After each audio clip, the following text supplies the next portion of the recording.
So in this video I'm going to be making a 2D walk cycle animation using Blender 2.8 and the grease pencil. Before I begin the tutorial, I just wanted to quickly let you know about Skillshare.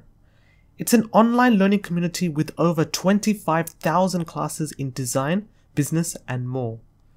Based on the classes I've taken, Skillshare classes tend to be bite-sized and quicker to finish, therefore allowing you to skill up really fast in whatever it is that you want to skill up in.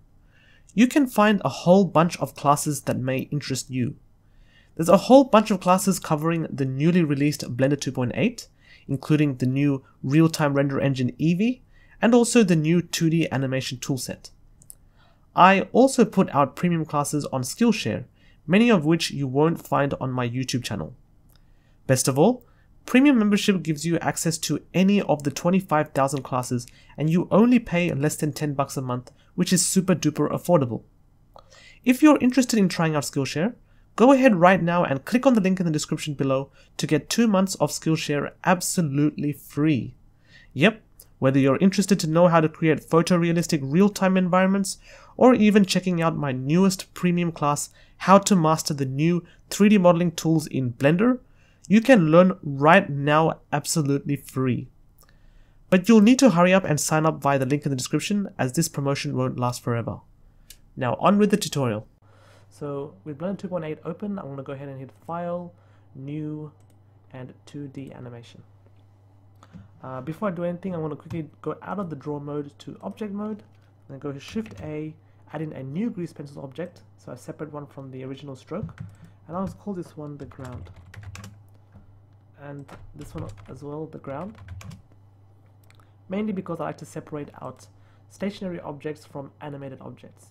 So the ground will be a stationary object. If I go back in draw mode again, I want to select the line tool over here, turn up the strength, and then turn off the, what is this called? The tablet pressure sensitivity thing.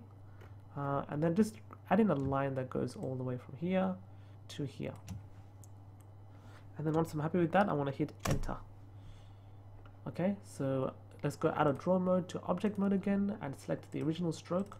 We'll call this maybe character. We'll also call this one character as well. First off, you'll notice that we have a few layers over here.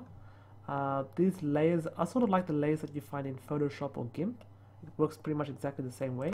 I don't need to really have the fields layer because it's not, we're not really focused on color and that kind of stuff in this tutorial. It's purely an animation tutorial only. But I am going to create a new layer, and I want to call it the rough sketch.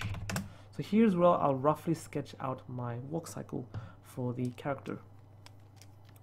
Okay, so let's begin. So I'm going to go from object mode to draw mode, and let's start off by sketching out what our character will look like. So I'm going to keep strength at 1 and turn off the pressure sensitivity because we don't need it. I'm also going to keep the radius pressure sensitivity on because I like to have some variations in thickness when I draw. And I'm using a Wacom pen and tablet for this one because it's a lot more easier to control when drawing. Okay, so let's start off by drawing the head. Oops, it's in line mode, so I'm just going to escape and change to the pencil mode. Okay, so now let's start drawing the head of the character. So this doesn't have to be perfect, it's going to be just a rough sketch. The body, maybe you might just draw something like this. By the way, I'm drawing the character in side view. So that would probably be the body of the character. And we're going to start off with the first pose of the character, which is called the contact pose. So I'm going to be using this reference image over here from angryanimator.com to help me with the reference. You don't have to use this reference. If you have a live footage reference of you actually walking, that's also quite good as well. But since I have a reference, why not just use it? So I'm going to use this reference over here. So let's start off by drawing in the contact pose. So here you can see that the foot. So contact pose is relatively quite simple. We have the foot that's facing the camera coming down a bit like this, and then bending in slightly,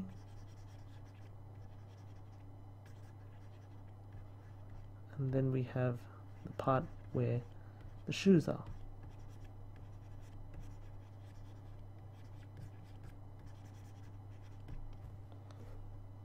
Then we have the part that's behind the leg that's on the other side, that's at its most outstretched point.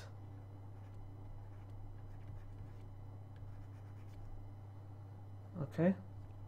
When it comes to walk cycles, the hands always face in the opposite direction to the feet. Okay, so that is the first pose of the character, and we can see that we have some keyframes at the bottom over here. I don't really care about the ground. I want to keep that there.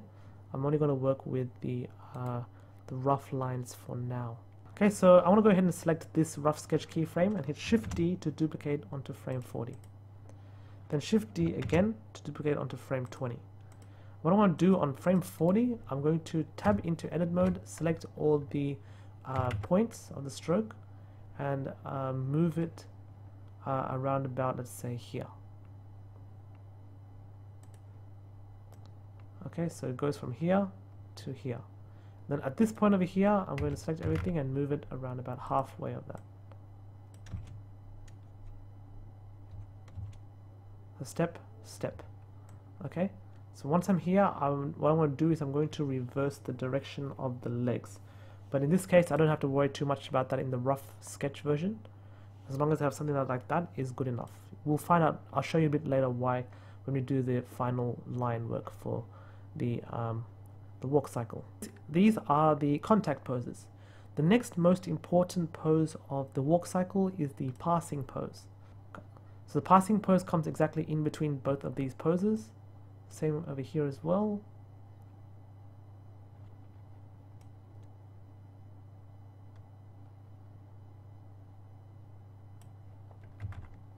So if I go grab X and move exactly over here, that's halfway, that's the passing pose. Okay, so with the passing pose, generally the legs come back.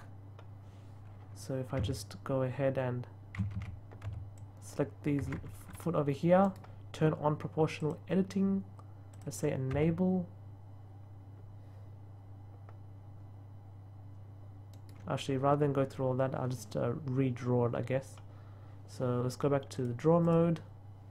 I'm going to go to the eraser and then just pretty much just redraw this thing. I'll also remove this one as well. Okay, so how I'll draw this one is, since it's a passing pose, the foot still stays planted on the ground over here. So I'm going to, so this is the back foot, I guess. I'm going to draw it so that we have this back foot that's still on the ground, and this front foot starts to pass, just starts to pass the character. So we have something that looks like this.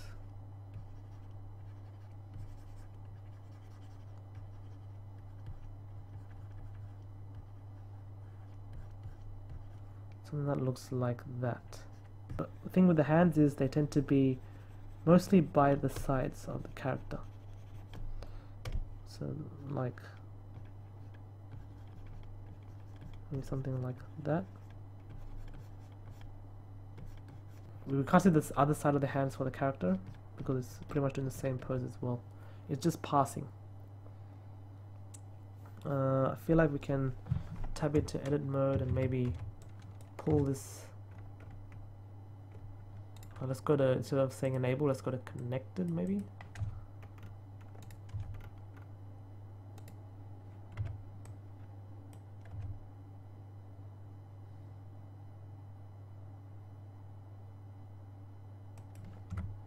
Yeah, something like that.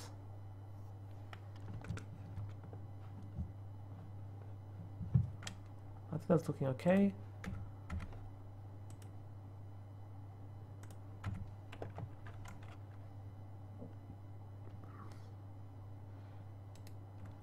I shall duplicate this one over here as well. Let's go over here, select everything and go over here and put the leg over here, and that's the passing pose now done, at least a very rough sketch of it. So let's have a look at what our walk cycle now looks like. Looks somewhat okay, but we want to add in the final two poses as well, the low point and the high point. The low point of the character is the part of the character that is where the body that is lowest, so it's crouching a little bit, and the high point is where it's extended, so it has its greatest height.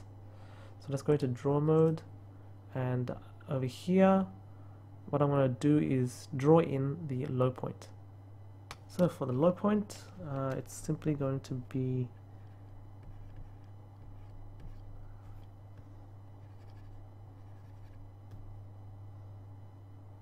actually what I'll do is I'll remove all this, select, turn into edit mode, select all of this, go into X, move the body over here, move it down a little so that it's at its lowest point over here, like so. Go into draw mode and just remove.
Okay, so we have the low pose, and I'll probably do the same thing over here as well,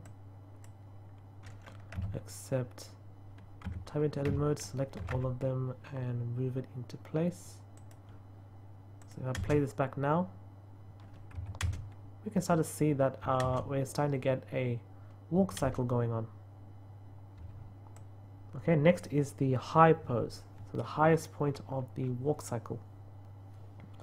So the first thing I want to do, I'm just going to duplicate this over here, and then what I want to do is select all of it, a little bit over here, and maybe a little bit higher as well.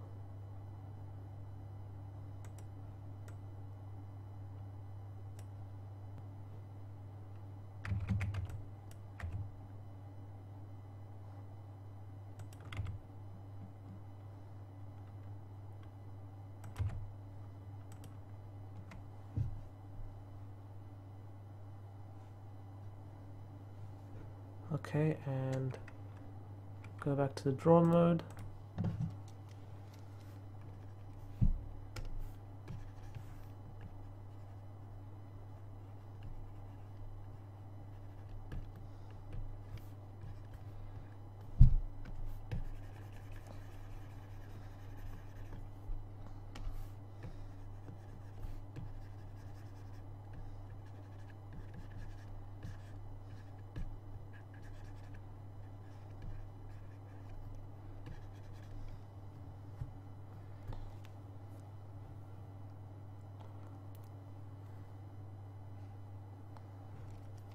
Okay, this is the part where the hands come out like that. Remove all of this.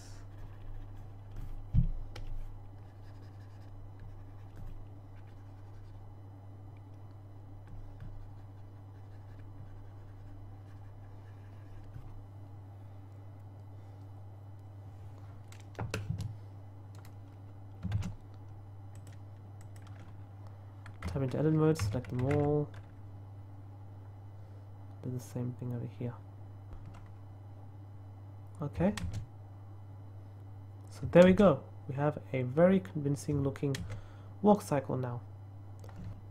So there we have it. We have a very simple walk cycle roughly sketched out. So now it's time to draw in the final line work for this character. So with the rough sketch selected over here, I'm going to turn down the opacity to something like 0.2. like so.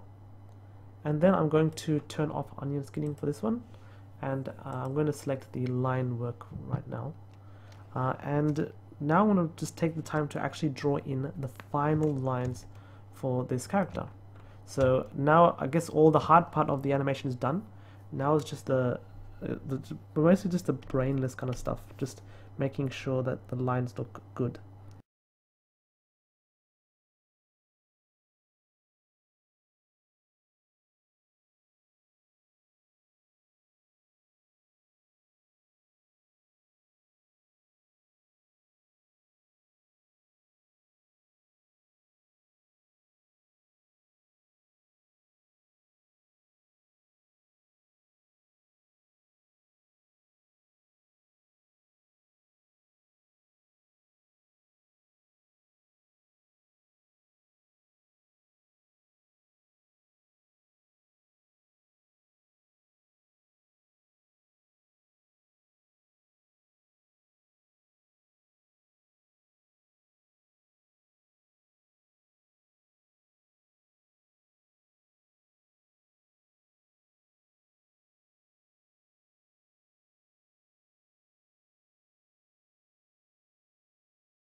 Okay, so now if we review our walk animation, this is what we have. Pretty cool.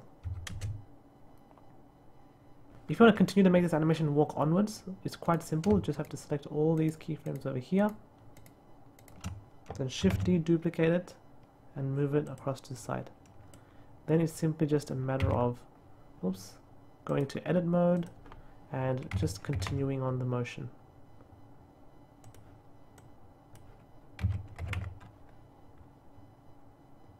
Okay.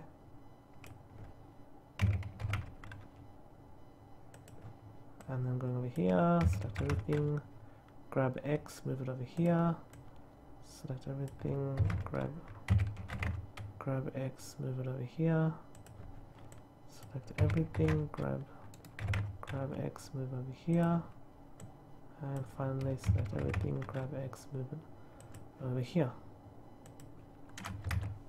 So now if I go Alt A, sorry, spacebar,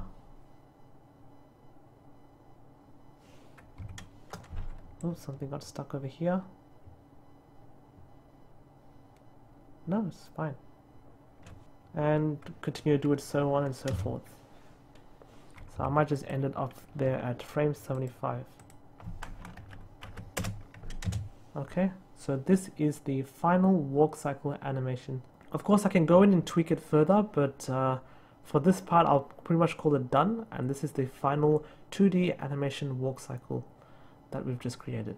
So to render it out, I'm just going to go ahead and go to the render settings, go to an output folder, somewhere like there, call it walk cycle, hit accept, and let's save it as a FFmpeg video, and then just simply hit render animation and wait for it to finish rendering. So if I look at the animation now, we have something that looks like that. Cool. I can make it, just like we did with the bouncing ball, I can make it, I can exaggerate the cartoony effect of it. So this is our low point. I could go into edit mode, sorry. And then maybe select this point over here, Shift S, cursor to selected, and then change this from median point to 3D cursor. So just like we did with the bouncing ball, I can add a bit of squash and stretch. So I can go SZ, SX to squash the character a little bit. And at the high point, such everything, SZ, SX to stretch the character a little bit. So same over here, SZ. And then over here, oops, SZ. Over here, SZ, move it down, such everything SZ, move it up, such everything SZ, such everything SZ. And if I go to object mode, so go to object mode now, we can see that we have more of a squash and stretch effect. There we go. Here we have a more livelier, a more cartoony style of a walk cycle animation when we add in a little bit of squash and stretch to the final animation. So the line work here obviously is not perfect. I could spend a bit more time to perfect that out, but as long as you get the idea that we can create nice looking walk cycle animations in Blender 2.8 and the Grease pencil, it still looks a bit stop motion-y. It could be improved further by adding in more keyframes. It's always good to keep adding more keyframes. The more keyframes you add, the smoother your animation will look, and just the more pleasing that will look to the viewer's eyes. But due to time constraints, I'm not going to spend much time on this, so I'll call this tutorial done. If you enjoyed this video and want to see more like it, please go ahead and like, share, and subscribe, and I hope to see you in the next video. Thanks for watching.